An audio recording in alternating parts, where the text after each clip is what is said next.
ये वही अमन का घर है जिन्होंने मैट्रिक के परीक्षा में जो बिहार बोर्ड की परीक्षा है, बिहार में 10वें स्थान पर और नवादा जिला में पहले स्थान पर है। इसी दुकान से सभी कार्य करके और ऊपर घर भी है और यहीं से पढ़ाई कर कर इस घर में रहकर और ये अकबरपुर के स्कूल से ही पढ़कर उसने मुकाम हासिल किया और लोगों को और वो नए युवकों को उन्होंने बता दिया कि कोई भी चीज़ जो है नामुमकिन नहीं है और किसी चीज़ के लिए दूर जाने की आवश्यकता और शहर दौड़ने की आवश्यकता नहीं। अगर जुनून और जज्बा अगर दिल में हो तो कहीं भी वो कार्य को किया जा सकता है। उनके देखिए पिताजी भी हैं, उनके चाचा जी हैं और सारा कार्य यही होता है। और मैं बात भी करवाऊंगा उनसे, अमन से भी बात कराऊंगा, उनके घर के सारे परिवार से भी मिलाऊंगा कि क्या कुछ संघर्ष करके इस मुकाम तक पहुंचे हैं। बने रहे हमारे साथ। मंजिल उन्हीं को मिलती है जिनके सपनों में जान होता है और पंखों से कुछ नहीं हौसलों से उड़ान होता है। जी हाँ, नमस्कार, मैं हूँ बिट्टू तिवारी, आप देख रहे हैं पब्लिक फर्स्ट बिहार झारखंड। इस वक्त बात करने के लिए आए हैं जो बिहार में मैट्रिक के एग्ज़ाम में 10वें स्थान पर और नवादा ज़िले में पहले स्थान पर रहने वाले युवक से। क्या नाम है तो आपका? सर मेरा नाम अमन कुमार हुआ। आपका कितना कुल मार्क्स कितना आया? मेरा कुल मार्क्स 480 आए हैं और मेरा बिहार में स्थान 10वां है, जिले में मेरा प्रथम स्थान है।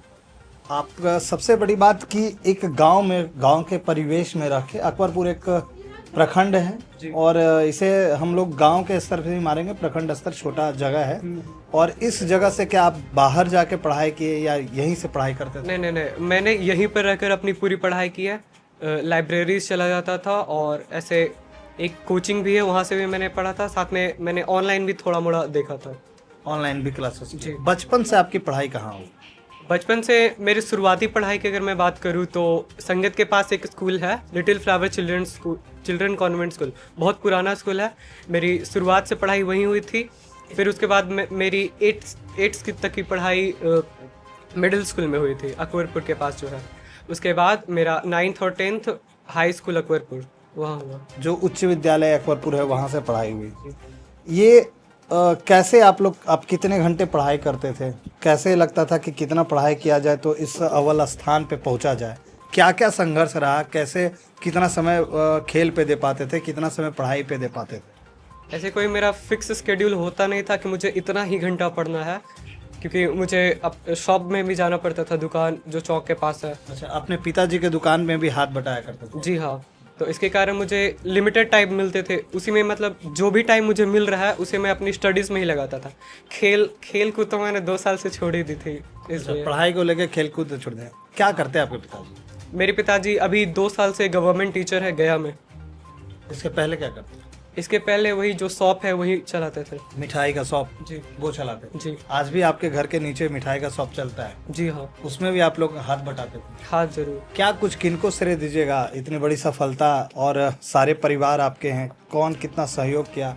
कुछ पैर खींचने वाले भी लोग हैं, क्या कुछ मतलब अभी तक देखा आपने? नहीं, पैर खींचने वाले लोग तो कोई है नहीं। सभी ने मेरे इस प्रगति में बराबर का सहयोग किया है। श्रेय की अगर मैं बात करूं तो मैं अपने माता पिता, गुरुजनों, दादा दादी सभी को देना चाहूँगा। साथ ही मैं जब नानी घर भी जाता था तो वहाँ पर भी मुझे जो मामा हो गए मेरे, नाना नानी, वो भी मुझे हमेशा पढ़ने में बोलते थे कि बाकी का काम छोड़कर मेन तुम्हारा फोकस हमेशा पढ़ाई पर होना चाहिए। अब परिजन क्या कहते हैं जब आप इस स्थान को प्राप्त किए हैं? तो उसके बाद परिजन क्या कहते हैं?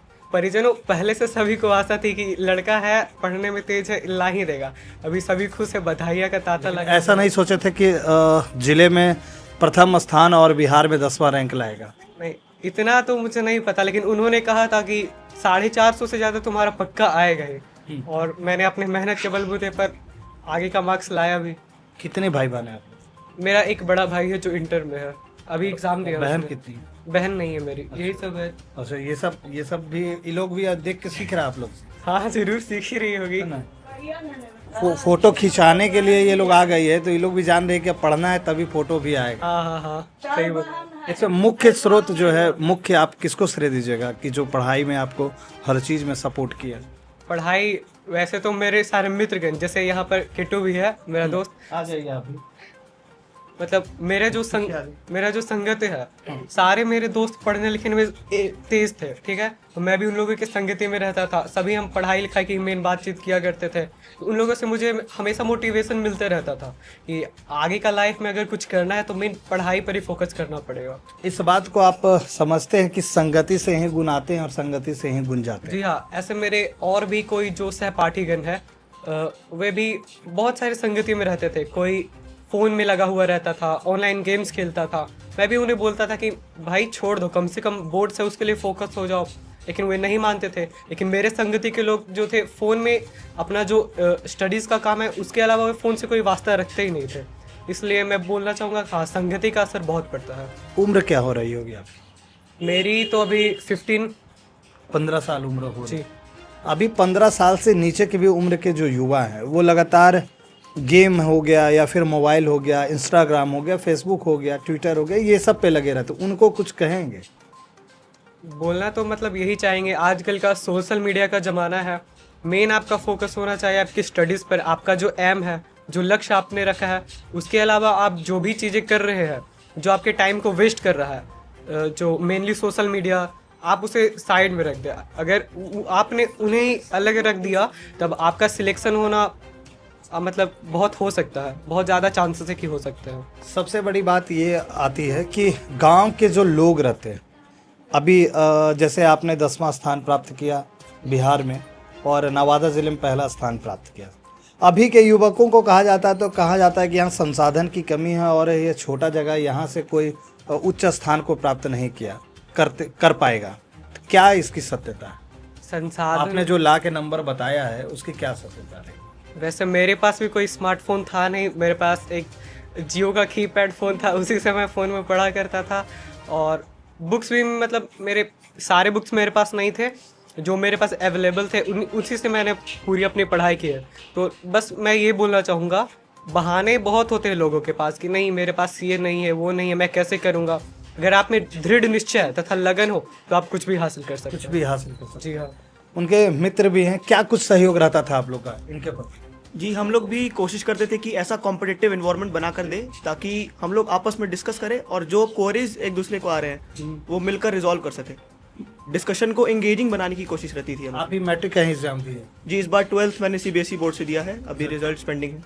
अच्छा, अभी सीबीएसई बोर्ड से इंटर का एग्जाम दिया और जो अभी रिजल्ट पेंडिंग है। आगे आप लोगों की क्या तैयारी है? आगे मैं मैथ्स लेकर के इंजीनियरिंग के फील्ड में जाना चाहूँगा। वो परिवार गार्जियन का कैसा सपोर्ट है? सपोर्ट, सारे मेरे परिवार वाले जन सपोर्टिव है, आगे सभी सहयोग करने के इच्छुक है। अमन कुमार है, उनके माता पिता दादी और ये सब छोटे छोटे बच्चे हैं, काफ़ी उत्सुक भी हैं और खुश भी हैं। मैं उनसे भी बात करूंगा, उनके मित्र भी थे और मैं उनसे भी बात कराया।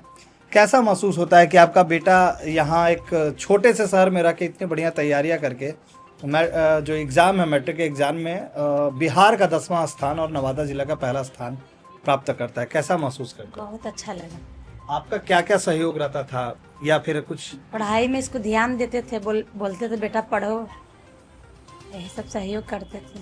और उनके पिताजी भी हैं, काफ़ी संघर्ष से आपने अपना जीवन जिया। मैं भी जानता हूँ इस बातों को, कुछ अपने संघर्ष की भी बातें बताएं और कैसे अपने बेटे को पढ़ाए वो भी बताएं। सबसे पहले मैं आप चैनल वाले को धन्यवाद देना चाहता हूँ। संघर्ष तो मेरे साथ बहुत रहा।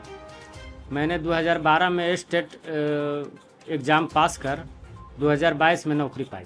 10 साल का संघर्ष रहा मेरे साथ। 10 साल का संघर्ष? 10 साल का संघर्ष। तब तक मैं अपने जीवन में जो मेरा ख़ानदानी पेशा है मिठाई का दुकान, उसी से अपना जो है घर परिवार चला रहा था।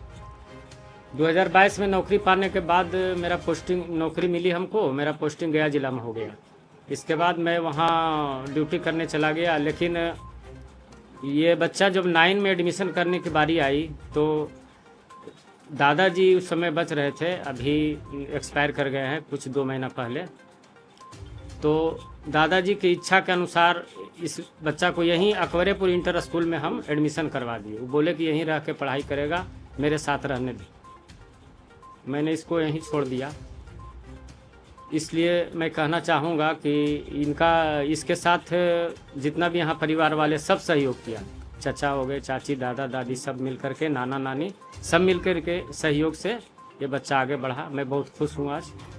लोग कहते हैं, कहावत भी है कि दुख सुख जो है वो एक जीवन का साथी है। सुख के बाद दुख और दुख के बाद सुख लौटता है। इस पे क्या कुछ कहते मैंने ये तो सही है, ये तथ्य एकदम सही है। हैं? इस बात को आप हाँ एकदम मानते हैं, जरूर मानते हैं। अब क्या कुछ बेटे को करवाना चाहते हैं? जो ही बनना चाहता है वो करवाने के लिए तैयार है। सहयोग में आप लोग सारे सहयोग है, पूरा परिवार सहयोग खड़ा है। देने के लिए। हाँ जी। और ये तमाम तस्वीरें हैं, उनकी दादी भी हैं। कैसा महसूस करते हैं? बहुत खुश हूँ। खुश हैं? हाँ पोता आपका टॉप किया है जिला जी में। जी। हर मिठाई उठाई खिलाए पोता को, हाँ खिला दिए हैं। है ना? हाँ ये तमाम तस्वीरें हैं जहां उनके पूरे परिजन जुड़े हैं। हमारे वो भी दिखाऊंगा कि जिन पिताजी ने जो संघर्ष करके बेटे को पढ़ाया और बेटे ने अपने पिता का नाम रोशन किया, वो भी मैं जगह दिखाऊंगा कि किस जगह पे 10 साल संघर्ष करने के बाद पिता ने नौकरी हासिल की और बेटे को भी जिला का टॉप पोजीशन पे पहुंचाया। साथ में अमन की बहन भी है, छोटी है। किस क्लास में पढ़ती हो? इस बार 9th में जाएंगे। कैसा भाई पढ़ाई करता था और क्या सीख रही हो तुम उनसे? इनसे हम बहुत कुछ सीख रहे हैं कि पढ़ना चाहिए अच्छे से, तभी कुछ कोई काम हासिल होगा। कभी कभी तुम्हारे मित्र लोग भी होंगे, बोलते होंगे कि यहाँ नहीं पढ़ाई, बाहर पटना बम्बई पढ़ेंगे तो बढ़िया पढ़ेंगे। इसमें कुछ नहीं, मेरे दोस्त लोग भी वैसे ही हैं। कहते हैं कि यहाँ पढ़ाई हो सकता है। हाँ हो सकता है। मन से पढ़ाई करती हो तो हाँ करते हैं। क्या कुछ कहोगी? भैया टॉप किए हैं नवादा जिले में और बिहार के 10वां स्थान। हम तो बहुत खुश हैं और परिवार लोग भी बहुत खुश हैं। परिवार लोग सब सपोर्ट करते हैं। हाँ